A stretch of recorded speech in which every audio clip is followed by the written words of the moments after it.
Hi, Blake with Boulevard Home. Today, we're going to be talking about this LG machine that's sitting here. This is one that we talked about 6 months ago, roughly. As you can see, nothing fancy, just a nice place in the closet, no plumbing other than water and a drain. We're going to let Reed tell you about his experiences with this machine and what he likes and what he doesn't like about it. And then when he's done, and we're gonna tear this thing apart a little bit. We're gonna take off the top, kind of look at a few things and see if I can see any wear and tear or anything that kind of troubles me. And we'll hand it off to Reed and let him tell you about his experience with this LG all-in-one unit. So I've had this washer for a little over 6 months now. I wanted to talk about some of the things I like about this washer so far, things I don't like, and things that surprised me. Let's talk about the things that I like about this washer. The biggest selling point of these combo units is the fact that you don't have to transfer your laundry, and that has been the nicest and most convenient thing about owning this washer. It's most convenient when you're putting a load in before you go to bed because it'll just be ready to go in the morning, or say before you go to work. The second thing I love about this washer the most is not having to put detergent in with every load. You fill up the tank and it will draw from it. In the amount of time we've had this washer, I've had to refill the tank one time, and we've done over 30 loads. Another thing I really like about this washer is the app is super intuitive and has some really nice features, such as being able to update the washer, downloading cycles. Really though, I only use the app for the push notifications to tell me when the wash is done, and that's been my most useful feature from the app. My favorite thing about this so far is the fact that it's in our walk-in closet. And I think the combo units have an advantage over any other washer and dryer that you might want to put in your closet because one, it's just one unit, and two, it doesn't require a vent. One last thing that I like about it, which isn't a super big deal, but I just love the look of it. I love the interface with the circular knob. It all just looks clean and is a nice size too. The other ones are a little bit taller, so it looks out of place and not like a regular washer. So that's one thing I will give to this washer. Things that I don't like about this washer so far is number one, with the pet hair, that's been the biggest issue because a lot of dog hair makes it to the lint catcher, but a ton stays behind. So I did a load last night specifically to show you and demonstrate what I'm talking about here. So for example, I did not clear this, and this was just one load. Now there's a lot of hair in here. There's not a ton of lint, but if I clear this out, that's about how much lint and hair was caught in the catcher. There's a little bit left back here, but now check out how much is left in the gasket. Okay, I also wanted to show a lot of hair, dog hair is starting to like needle its way through the mesh of this. And that concerns me a little bit because how much of that is getting through to the condenser coils on here. We're gonna open it up and see in just a second, but that's one thing I've started to notice in the later side of this. Didn't show up till like 25 cycles, I feel like. Maybe it's just a matter of cleaning this off at the later cycles, but we'll see. Number two is that the clothes are always really wrinkly after both cycles are finished. There may be a way around that, but if you have an idea on how to fix that, leave it in the comments. And then number three is that we have to pause the cycle to put in a dryer sheet. Kind of a nitpick on that one. There's not a way to solve that unless they had some sort of auto dispenser. It wouldn't really work, but it is nice that you can pause the wash cycle or just do a wash and then put the dryer sheet in to do the dry. Also, this machine does have a fabric softener dispenser in here right next to the auto detergent.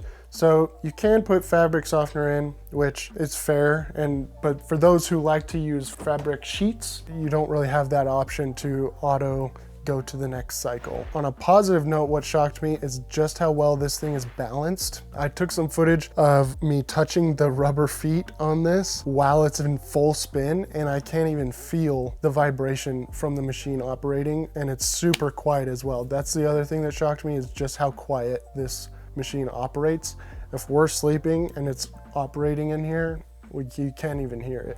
Okay, so final verdict on this. Would I recommend it to somebody else who's looking to get a new washer or wants to put something in their closet? The answer is I don't know. That's a decision you have to make. For me, if I had pets that shed, I would be hesitant to get this. And then my other hesitation in recommending it is still that it's just so new. I'm gonna keep updating you guys on if we run into issues or have problems and when those issues come up. So stay tuned for updates in the future.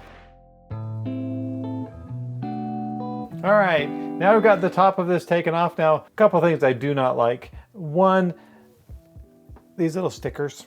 I'm not sure why you have these little stickers to cover up screws. I mean, you can never put them back on. And I know for the consumer and the homeowner, this is great. But for a service technician, it's a small place to work. Now, we've got the whole thing opened up now. And should this condenser be a little bit easier to clean? Shouldn't there be a better way to get access to it?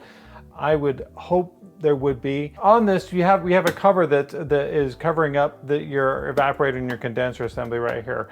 Now, this cover has the blower attached to it right here, and also has a bunch of other screws and a bunch of other clips. There's one up here in the front, there's one up here in the back. There is just no easy way to take this off. I mean, I took, half a dozen screws off of it, and then I got looking at it, I was like, there's no way I'm gonna take this off very easily. For ease of getting in here, you may want to just get a brush or something that's really soft, that what's called a condenser brush, to be able to get in here to get all the stuff off. I took my flashlight and I peered back into the condenser and the evaporator area. Whoa. It's bad. I'm kind of shocked how bad it is. I've donned up with my gloves here because these fins are sharp, so be careful. And then also, you don't want to stick anything in there that's hard or anything, because you don't want to bend the fins over, because then airflow can't go through it. So we're gonna reach in there and see what we can get out. So this is what I can pull off just with my hands. I pulled off really quickly. This is all animal hair and lint, and it peeled off like this nice little confetti. I don't think you want this for your confetti for your party, but I guess you wanted a hair confetti. Here you go.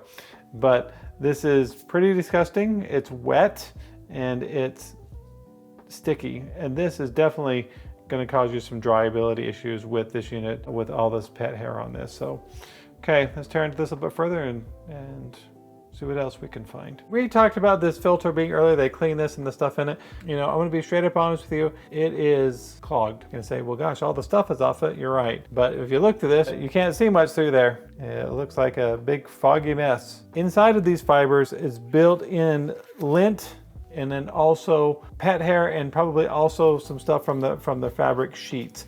So it's a good idea to always, when you have this type of mesh for your filters, to, when you clean them with soap and water and a soft scrub brush. Make sure that soft scrub brush goes over it, scrub it really good, and then let it dry really good. But this can be a potential cause of poor dryability issues, and also why the lint is not necessarily catching in this, because it's got to have the airflow through this to be able to catch that lint. And if it doesn't, it's going to go around it and go other places. So this is our air inlet into this compartment. As you can see, this is pretty caked up with hair and lint too. It's something that I'm starting to determine with these all-in-one units, and this is including the GE ones, because they are a closed system. They are requiring a little bit more maintenance from the consumer themselves, because if not, they are getting clogged up. So make sure you read the use and care manuals, follow a few things, and just take the extra steps to make sure we get these cleaned out the best we can, because they're not going to work well like this and keeps building up like this. Okay, so now we've cleaned this filter out. We've cleaned this filter out with soap and water.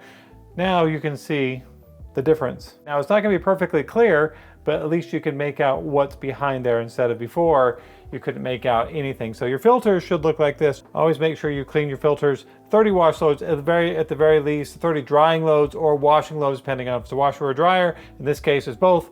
Now, this unit's been in use for 6 months now. General overview, looking at everything. The machine looks to be in really great shape. I don't see anything as far as extreme wear and tear, something that shouldn't be breaking down. Everything looks still brand new. A couple things I am disappointed with. One is the stuff getting actually into the condenser, but again, this is not an LG issue. This is both an LG and a GE issue. We're having problems with both, but this is the first time I've seen it really on the LG unit. To be honest with you, we haven't seen much of the Samsungs, and I haven't seen the Samsung one yet, so I can't really speak to that product. So again, Samsung, you lucked out, because I can't give you my opinion on that. But as far as these units, this one seems to be holding up pretty good, and so I'm fairly impressed of the compact design that they have, and it's been working pretty well. Things I am disappointed in, again, the filters. They've got to be easier to get into, easier access to get into. Know as a consumer, if you have this product, you do have to do a little bit more maintenance. You have to be prepared for that maintenance. But overall, you know, I think it's a good unit, and it looks like Reed is getting a lot of good use out of it.